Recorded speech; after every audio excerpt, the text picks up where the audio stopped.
fisavana tsy manara-dalàna zay miendrika karazana fandravana sy fandrobana dia reny angamba no tokony ajanona raha ohatra ka tena hiroso amin'izany fanovana sy fanavaozana zany tsika. Zahay manaiky fa nisy tsy fetezana ny fitondrana misy anay. Manaiky an'izany zahay matoa ny filoha Andry Rajoelina mifona tamin'ny vahoaka malagasy. Matoa mifona dia mahatsapa hoe misy fahadisoana. Fa zahay koa mahita hoe reo tonga reo ve dia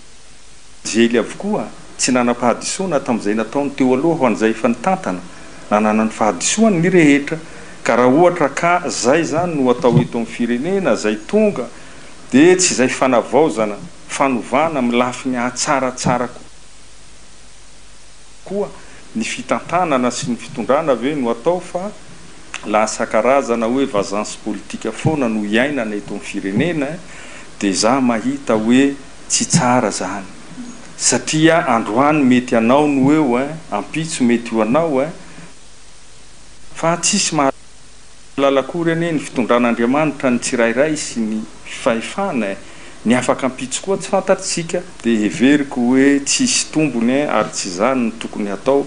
fa fanavaozana sy fanovana zay takiny tolona zay nataony zareo no tokony ho hita dia amin'izay zay mahatsapa tokoa hoe tena tsy mety tokoa ny nataonay. Dia manao antsoavy zahay ho an'ny mpitondra mijoro fanjakana mijoro amin'izao fotoana zao mba tokony hatsahatra tanteraka aloha fa ao anatiny fifampiresahana no tokony hirosona hijerena zay vahaolana mba sy ny filaminana eto amin'ny tany sy ny firenena. Manao antsoavy koa zahay ho an'ireo ray aman-dreny ao amin'ny FFKM satria manana anjara andraikitra lehibe izy eto amin'ny firenena amin'ny hitarihany sy hanomezana azy fahefana hitarika ny concertation nationale. Ny zavatra tsapanay avy aty amin'ny fanoerana zao zava-misy ankehitriny zao misy ny fisavana. Omaly voasambotra tany Tomasina Irina Rakotomanga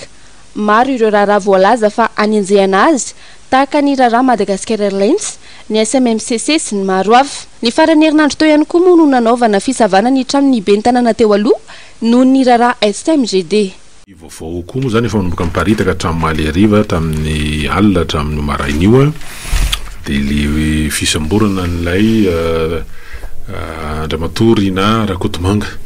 tany Tomasina tany Tetezambary Tomasina faharoa moa zany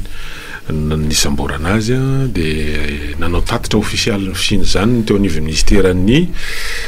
fitsarana zany mikasika an'io raharaha io hoe maromaro ny dossier mahakasika azy dia ho hitantsika koa ny fivoaran'izany izy moa dia vo tamin'ny herinandro faraparamin'ny herinandro teo no natsahatra tamin'ny diplomaty azy teo ny asa teo anivon'ny masovon'ny Madagasikara tany Chine niaraka tamina diplomaty fa sy ambassadeur hafa dia Camille Vital zay atsy amin'ny Nosy Maurice sy misy diplomaty anankiray ihany koa miasa eo anivon'ny ambassady atsy any France zany. Zavatra anankiray Ramatorina Rakotomanga moa zany efa tsy zoviana maro fa sady mpanao gazety ihany koa izy aloha izy ihany koa dia tompona ndraiky tatale ny serasera teo anivon'ny fiadidinan'ny Republika tamin'ny fitondran'ny Andry Rajoelina tamin'ny fotoam-piasany voalohany dia izy ihany koa dia fa tompona ndraiky teo anivon'le Madagascar Airlines amin'ny fitaterana nabakabaka io orinasa zay mahabe resaka koa amin'izao fotoana zao zany ary mandeha ny fanadihadiana ihany koa mikasika an'izany misy ihany koa ireo dossier hafa zany zay mahavoatonona ny anara moa zany mikasika ny raha SMMC dia ho hitantsika eo zany ny toyan'iny fa mandeha handeha ny resaka fanadihadiana resaka chronologie fotsiny ngamany fifanjonjavatra ve le satria raha jerena zany zavatra nitranga atao aorian'ilay fisamborana omaly dia hoe nisy mety misy fandraisa amin'ny virus zavatra tsy mifandray tao lolo kely teo izy dia nisy fahanginana iny zany nanao rente ohatran'ny hoe any aminareo ohatran'izao aty aminay aty zao vao mazava dia teo ihany koa ny mikasika an'le hoe mijery ny faneho-kevitra amin'ny alalan'ny Facebook dia maro zany ny faneho-kevitra milaza fa any andafy izy de ay zany le andafy ty zany ry toko raha fahalomanana de any Miami de mieritreritra zany hoe le Miami io tsy na ny andafy izy io ay izy io Miami automasina de zay zany le zavatra misy amin'izao fotoan'izao a somary ny fangaro teo fa nevitra tokoa izy fa efa any andafy a fa izy io ka eo andafiny Miami mety hoe efa ahoana ary mahatonga an'izany de io a amin'ny fivoaran'ny teknôlôjia de mora be hoe larina finday io raha vao mandeha fotsiny finday anao ka mipisy amin'ny anaranao de fantatra foana amin'ny fotoana ny ora sy ny toerana zay misy anao ny localisation zany na activé eo amin'ny téléphone anao na tsy activé de fa ny teknôlôjia zany zao de fa ahafahana mamantatra hoe aizy anao amin'ny ora sy fotoana io a raha vao mandeha ny finday anao faro ny zavatra misy ankehitriny koa dia ahitana hoe ny mahazava-dehibe ary tsy azo anaovana tsinotsinona mihitsy ny atao hoe renseignement na ny ango-kevitra zany ny renseignement dia zay le izy a de afakafakaina tsy azo atao tsinotsinona na tsy azo mavanina ary de miteraka asa aingana zany mety zany zao ohatra na tonga an'le hoe fahasaronana vola hoe 2 milliards ariary 10 milliards de francs zay hitan'jareo teo anivon'ilay sampapitsikilovana na ny CIS zany niarany asa tamin'ny sakelika faefatra eo anivon'ny brigade criminelle ny police pirenena niaraka amin'ireo fitaovam-piadiana mahery vaika misy ahenina zany basy de voalaza moa tamin'iny hoe misy teratany vahiny anankiroa ary mbola misy teratany hafa zay andala-pikaroana mety misy fandraisany amin'izany ve ity raha ty satsia ny fivoarana sy ntsika fanao tatitra mikasika an'izany reo tompona andraikitra misahana ny fanadiadiana sy ny ataontsika fikaroana fandikan-dalàna ao anatin'izany mitranga zany rehetrarehetra zany toko raha fahalamanana ao anatin'ilay atao hoe ray volana salame zavatra anankiroa angambany mety resahako amintsika eto amin'izao maraina izao voalohany aloha dia eo amin'le resaka hoe misamborana ny madame sy monsieur Renard Kotomanga fantatra aloha point de presse ny izy hoe nisy point de presse hoe izy iny sa hoe iny ny fanamarana nataon'ny ministera ny fitsarana za zany mba mieritreritra hoe anjaranareo mba gazety mba manontany hoe ahoana ny fomba nahazahoana azy eritreritra mandeha teny amin'ny tamobily lave sa tany amin'ny trano sa ahoana tsy fantatra izy zany manjavozavo hoe nakisanodositra marina ve izy sa ahoana zay zany a mba mangataka anareo inona misy zany presse manadiady an'izay zavatra tsara ho fantatra ihany manko zay satria fantatrareo ny ambady zany zavatra zany faharoa momba ny resaka jirama za tsy teny mihitsy ny hoe aza manao grevy ny jirama manaova tompoko fa zay ny fantatrareo fa mety zay ny fantatrareo fa mety ataovy le grevy fa izao kosa ho anay mpanjifa de tarimo sao rehefa miditra nareo tsy maintsy hiditra ngenareo e na tianareo na tsy tianareo de ho avy nareo de hoe reto ny facture sesesy azafady tsosy zao hoe nareo migrevy tsy avelanareo aty zay hiditra nareo rehefa aveo de tonga facture roa telo ndray tonga de omenareo so de tsy mety zany zavatra zany ka de mandony ihany amin'ny zavatra ataonareo a fa marina loatra ny zavatra tenen'ny lera agnaty eo aloha reo marina ny fitenareo a io ange de fatelo manarak'izay zany de le hoe budget manao zao ny ministera amin'ny fahasalamana hoe asoloto 15% budget anay zany ange tsy possible raha tsy tonga loi de finance rectificative amin'ny volana juin misaotra le rehetra makasiraka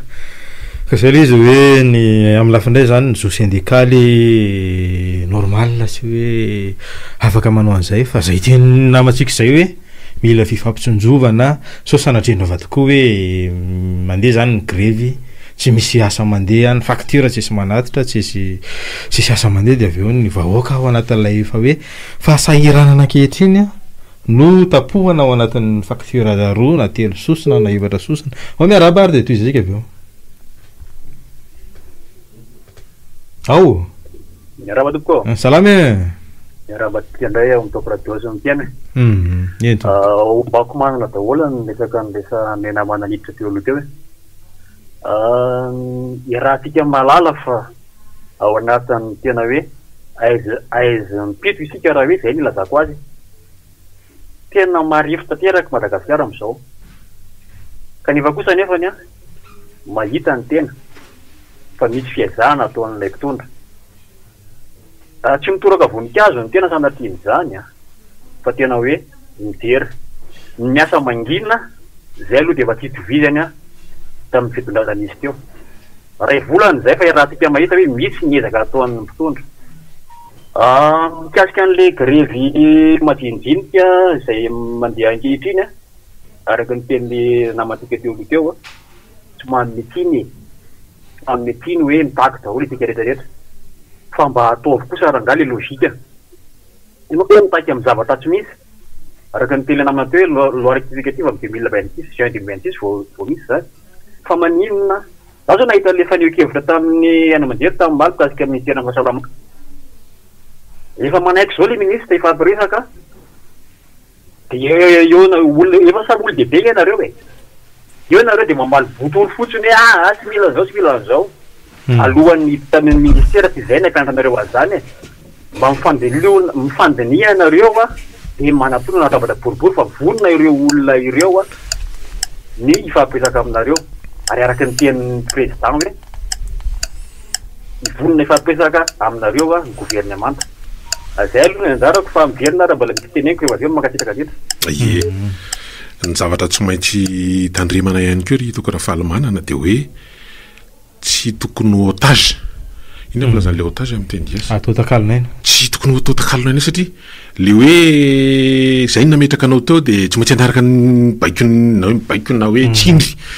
tsy mampivoatra zany ary tsy ahitana vokatra tsara verenina kely raha resaka hoe manodidina ny jirama io toko raha fantadidiko tsara fa nisy fotoanandro vahiny niaraka tamin-draro allemand nanao redressement tao fanamela ataontsika hoe tombony volona amina milliard zany tamin'ny fotoanandro tsy lavitra n'izany koa ny tena miary Madagasikara nanao redressement niaraka tamina orinasa vahiny allemande ihany koa tamin'izany fotoana zany niarin-doha le orinasa de tsy titeniny toiny zany eo anatin'le satria de matsy ao abadiky le resaka fitakiny io zany de hoe zay nametraka aneo de avao de andeha amin'le clemlemy iny le clemlemy resahana zany de hoe sanatreavinao a mety legitime be ny fankatahana amin'ny lafiny anankiray fa sao de zay nandeha ireo hoe malotage zany le tompony andraikitreo a de andeha amina clemlemy iny le clemlemy de hoe mikilavaka manao tsobodrano manao tsidipahatra fotsiny any amin'ny asa lasa ohatrany hoe manao inona fanjava raiky moa le fitenen'le zany ke le zavatra misy e tsy maintsy tenenina zany ary zay nefa le tsy maintsy hovainy fa rehefa tena mijery ianao risan'ny ranty anankiray zao a nataon'le namana rahalahy candidat izy tamin'ny fotoana fifidianana be ny tanàna tamin'ny 7 sy 4 mpahandrara izy isan'ny victime tamin'ireny fandrobana tamin'ny 2009 reny de mampatsiahy izy hoe tena atsika raha tena nataony ampahitsina sy ampitiavana be mihitsy le ranty nataony fa isika raha ngao izy de tianyty zavatra hoe clemlemy ty ohatrany hoe tena hoe mandromandry de meritreritra hoe intsanao azy eo manka fa mila miasa tsika mila miasa ary efa voalaza nge zany ho an'ny kristianina ny atsy-aboan'ny tavanao no inananao baba faro ny giasy ihany koa de manana n'le lalatsaina hoe tanora ina le izy ry tery miandrolova raha tsy fiary de antitra vo ina le izy de zay le de miary oaingana efa manana zany nge tsika fa teo zany le tratran'le fitondrana teo tarazony zany de hoe ho avy eo nitosika fameno fa andao mitangitangy tamboho de andao anaonao ludo kely de andao tsanitry mila zay le mila de raha vao etanina zany mila manao zavaritsika zay le be mihitsy tena vahiny izy hoe résistance au changement zany hoe raha misy hoe fanovana sy zavatra tsara tena petraka de tsy maintsy misy foana ny lay midongizina e zay le misy midongizina be